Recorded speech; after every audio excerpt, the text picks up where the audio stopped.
The following program contains shocking expressions of free speech. If you suffer from being tongue-tied, ankylosing, Randall might not be right for you. Check with your romper room teacher. When I feel the waves crash over me, Father, and my heart is overwhelmed with pain. Help me, find me, seek me, hide me in the scars you bear. Caress me in your embrace, run your fingers through my hair. I believe in you. I believe in you. In the shadow of death, I believe in you. In my darkest hour, I believe in you. Standing for truth in the four corners of America. Fighting for justice on the frontiers of the culture wars. And turning resistance into an art form.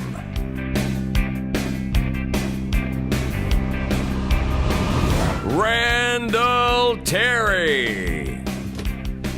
Welcome to the program, friend. Yesterday we talked about the 4 F's and hypervigilance.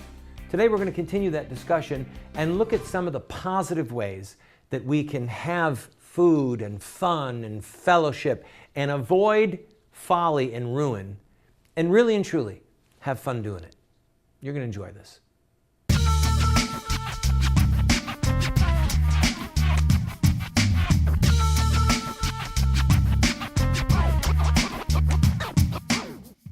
The national debt is 1.6 times 10 to the 13th power in dollars. Why are you looking at me like that? You don't know scientific notation? Think about it. What are the numbers? That means that each of the 3.14 times 10 to the 8th American citizens owe a total of 5.2 times 10 to the 4th dollars apiece. Think about it. That's preposterous.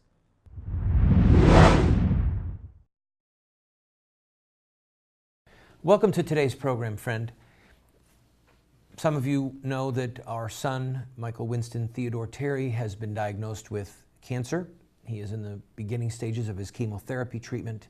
We ask you, please, for your prayers for his complete recovery, and that means that he lives, and that we will be able to do all that we need to do as mommy and daddy and with 3 other sons so that we can help keep and build family cohesion and life and love and laughter. Please pray for us. And if you want to learn more about Michael's situation, and if you want to drop him a card even, go to our website, voiceofresistance.org. Look for Michael's page. When something like this happens, I was having a discussion with one of our team a couple days ago, and he said, all that's going on in the government right now, international relations, wars, stuff in the Middle East, the government shutdown, the default, all this stuff. It's important, and it would be an 8 or a 9 on your radar screen. Except now it's a 2 for you, Randall, as a daddy, because your son is an 8 or a 9, because you're fighting for his life. And that is true with all of us. In other words, things happen in all of our lives that cause us to prioritize and to think about the things that matter most in time and eternity. Okay? Again, I say in time and eternity. On yesterday's program, I focused on hypervigilance for our children and our grandchildren.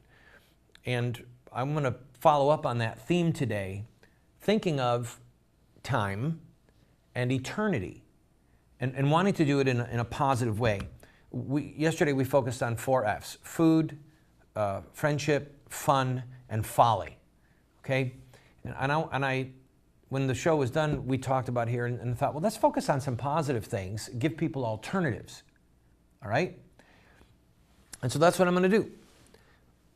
Let's start with food. They know that certain foods cause cancer, cause type 2 diabetes, are related to innumerable health problems in children and adults. And so it behooves us as the mom and dad, as the grandma and grandpa, to just take the steps that might be a little bit cumbersome in the beginning, but to take the steps that will ensure good health. If your child gets type 2 diabetes because you let them eat Twinkies and Ho-Hos and Oreos whenever they want and drink soda for breakfast, there's going to be hell to pay. There's going to be great difficulty dealing with that. So why not preempt it? Why not take measures? So if you are somebody who eats a lot of processed foods, fade away from it. Move towards whole foods, whole vegetables, raw vegetables, or sauteed vegetables. My wife and I both cook a lot, all right? We will cut up broccoli and asparagus and all kinds of different raw vegetables and then pan fry them in garlic and red onions and olive oil, salt, pepper, some Italian spices. And the kids love it. They love it. They get excited about it. Lean meats, lean chicken breast. If you can find organic meats or meats with no hormones. I mean, one of the reasons that our kids in this country grow so much faster than they do in so many other cultures, and one of the reasons that our daughters come into their female cycles so much quicker than in other cultures, is because the meat that we eat, that we just buy at the regular grocery store, is packed with hormones, growth hormones, and it makes them grow too quickly. So here's probably the best advice that I could give you. Buy a wheat mill and save a ton of money, but eat whole grain bread from wheat berries to out of the oven in 2 hours. It's so simple, and it's so delicious, and it's so healthy, and it's so filling. And it's not this useless white bread that you buy at the grocery store that's got almost no nutritional value. Drink good fruit juices. Don't let your kids drink soda pop. Teach them to enjoy different cranberry juices that are all natural, no sugar added. And if you'll give yourself a little bit of time and give them a little bit of time to adjust their palate, everyone will be okay. And then when you have the occasional bowl of ice cream and the birthday cake, it really is a treat. It's not a staple for a diet that's going to cause them health problems. All right, I'm going to take a break. When we come back, we'll talk about friendship. Move away from food. Talking about food makes me hungry. I want ice cream.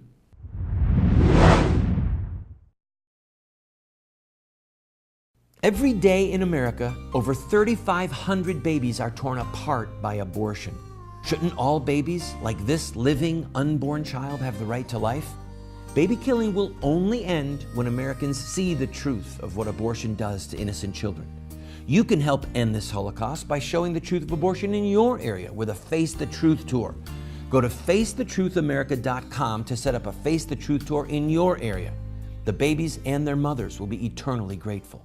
How would you like to be able to reach hundreds of thousands, perhaps millions of potential customers with your product or your company or your web-based business? Well, you can do that right here on this show. Every single day, we get phone calls or letters or orders online from states all over the country where people are watching this television show. Right now, we are seen in 45 cities at 8:30 p.m. Eastern Time every night, and then a rerun again at 12:30 midnight. You can reach them using this show at advertising rates that are so inexpensive, it would blow your mind. So, if you're interested, contact us at the phone number that you see on the screen or the email address, and we can talk about how you can grow your business and help support this show.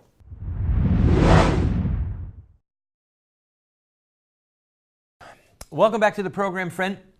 Talking about the 4 F's of hypervigilance, trying to do the positive.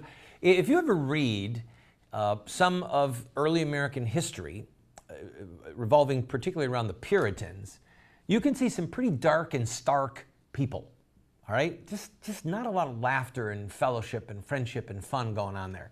And that's not what I'm after as a dad. The Bible talks in the book of Micah about the hearts of the fathers being turned to the children, the hearts of the children being turned to the fathers, lest God smites the earth with a curse. We're talking about relationship. We're talking about the continuity of the Christian faith. We're talking about us helping lead the way for our children to live out their Christian faith in adulthood so that they go to heaven when they die, right? We don't want to raise people that populate hell. And so there are things that we can do and things that we should avoid doing, things that we can say and avoid saying that help facilitate that. Train up the child in the way that he should go, and when he's old, he won't depart from it. And even then, there's still a free will. So anyway, fellowship. Let's talk about fellowship. Yesterday I mentioned, look, just don't allow your kids to go have sleepovers at people's house. You think that they're safe, something bad can happen. What do I do? Lock my kids down and never do anything fun? No, do all kinds of stuff that's fun. Fellowship, all right? Friendship, another way to say that is fellowship.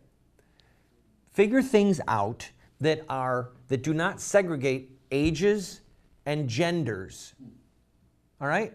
So when we have a big gathering, we play kickball. At our church, cricket. Yeah, cricket, the British game. Dodge balloon. You've heard of dodgeball. Well, we recently had a big get-together and played dodge balloon. Filled the balloons up with water, drew a line, had 2 teams, created our rules, and then just had a blast, throwing water balloons at each other, water balloons exploding everywhere, everyone's soaking wet. It was a blast. And it was a fun memory for most of them. One of my boys was just so upset at the outcome. But anyway, don't let little children or even 10, 12, 13-year-old children go off in privacy. That's one of the key things. Because it's there that things can happen that hurt their body or their mind. If you just let the kids wander off into the woods, no one knows where they are, you might find that someone's 30 feet up in a tree and falls. Then you've got to deal with broken bones, or worse, right? We don't even want to discuss the ethical harm that has come. If you know people who have been sexually abused in their childhood, I guarantee you, or if it happened to you, I guarantee you, they will tell you the stories of how they were gotten aside. And that the parents either trusted the person who they were with or did not know what was happening to them, right? Simply didn't know. So when you think in terms of friendship or fellowship, think in terms of games that you can play, places that you can go. Get another family and say, let's go to the museum. Let's go to a theme park. Let's go to a park where there's swings and there's teeter-totters and there's a big field where we can play softball. There's so many things that you can do that not only are safe and that have a lot of fellowship and friendship, but they unite the family. It creates a cohesion of memory. There was a man who, late in life, realized that he had just totally messed up with his son. And this was a businessman who was very successful, and he kept a daily journal. His son saw that his dad kept a journal, so he kept one too. And late in life, when the child was an adult, the child came to the father and said, Dad, the most beautiful, wonderful memory that I have as a boy is the day you took me fishing. And he read about it from his journal, and he dated it. His dad went home, dug up his old journals, found the date, and had written in the journal, day wasted. When we die, when we who are parents and grandparents are on our deathbed, very few of us are going to be saying, I wish I'd have watched more Fox News. I wish I'd have spent more time watching the NFL or going to football games. Most of us will regret that we didn't spend more time with our families, and we will regret the sins that we committed and the good things we failed to do, sins of commission and sins of omission. That's going to be the point of most of our regret. So let's live with that day in mind. There's an old proverb, I close this segment with this.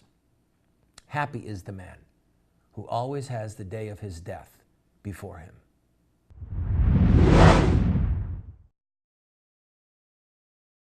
Do you want to have knowledge, wisdom, discernment? If so, you have to read good books on theology, history, books that look at the lives of great men and women. So to help you to become a more effective Christian, a better witness for truth, somebody who can engage in productive conversation that exhorts and edifies those that you speak with, we're going to do something crazy. We're offering you these 7 books for a gift of any size. You just pay for the shipping and handling, and then give whatever gift that you can, and we will send them to you. But just to make it a little bit more crazy, I will send you a second copy of my 3 books, autographed. You can give them as a gift to your pastor or to a family member and help extend truth and justice in the world. This is while supplies last.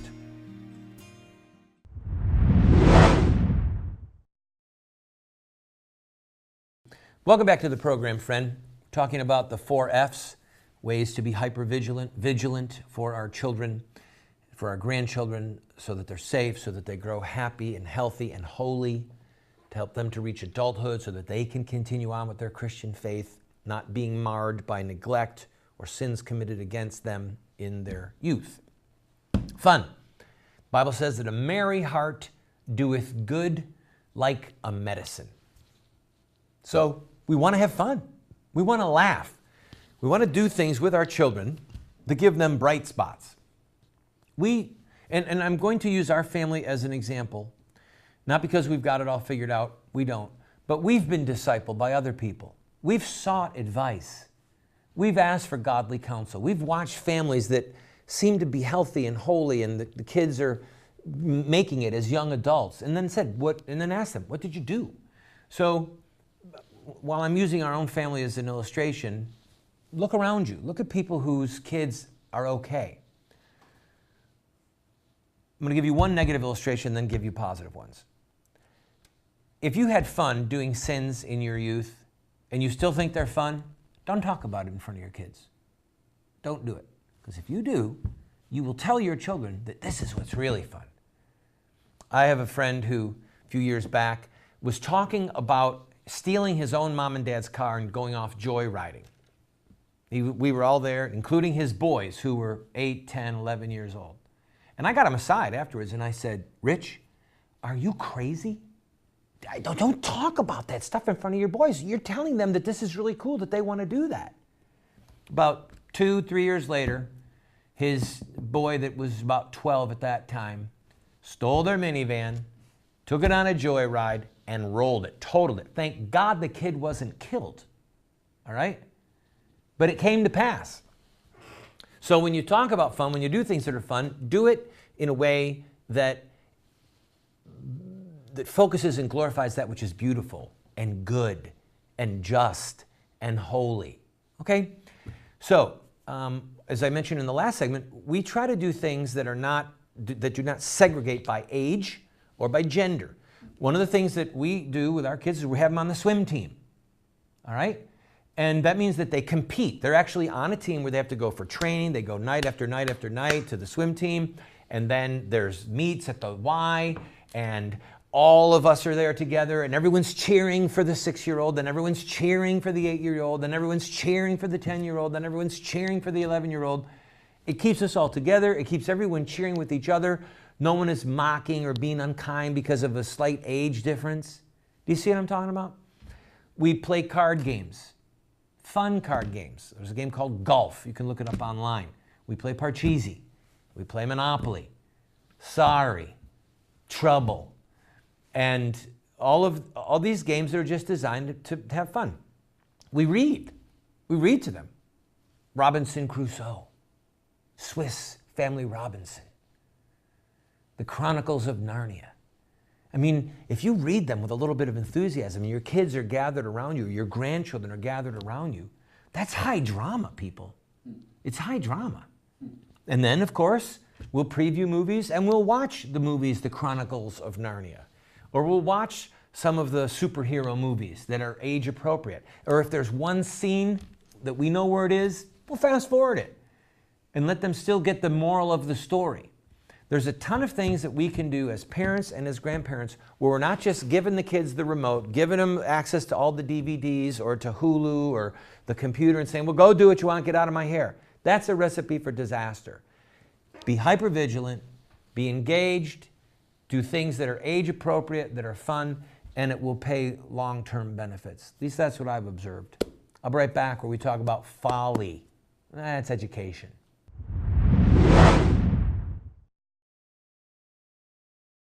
Do you want to get America out of the hands of wicked and unjust men and women who are destroying the republic before our eyes, and put leadership back into the hands of righteous men and women so that we don't die as a nation?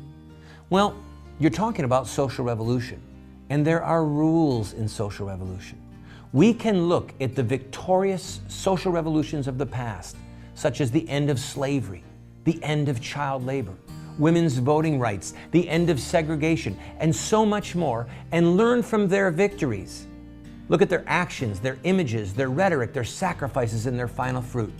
We will send you this series that originally cost $129, 7 books for students, 1 teacher's guide, if you'll give a gift of any size and just pay for shipping and handling. Take advantage of it today.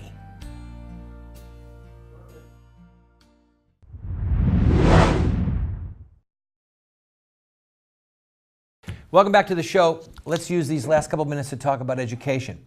Deuteronomy chapter 4, verse 9 says, "Only give heed to yourself and keep your soul diligently," there's that vigilance again, "so that you do not forget the things which your eyes have seen, and they do not depart from your heart all the days of your life, but make them known to your sons and to your grandsons." This is talking, Moses is talking to the people of Israel, saying, teach your children not only ethics, but history. Remember what you've seen. Remember what you suffered in Egypt. Remember what happened in the Exodus. Remember what happened as we wandered in the desert. Remember, keep it in your heart. Teach them to your sons. Teach it to your grandsons. And another passage in Deuteronomy says, teach them diligently when you rise up, when you sit down, when you walk by the way, when you lie down at night. In other words, you integrate these stories, this history, this teaching of ethics day in and day out. When we started schooling this year, I got boys together and I broke open the book of Proverbs and started to read to them. "Go to the ant, thou sluggard.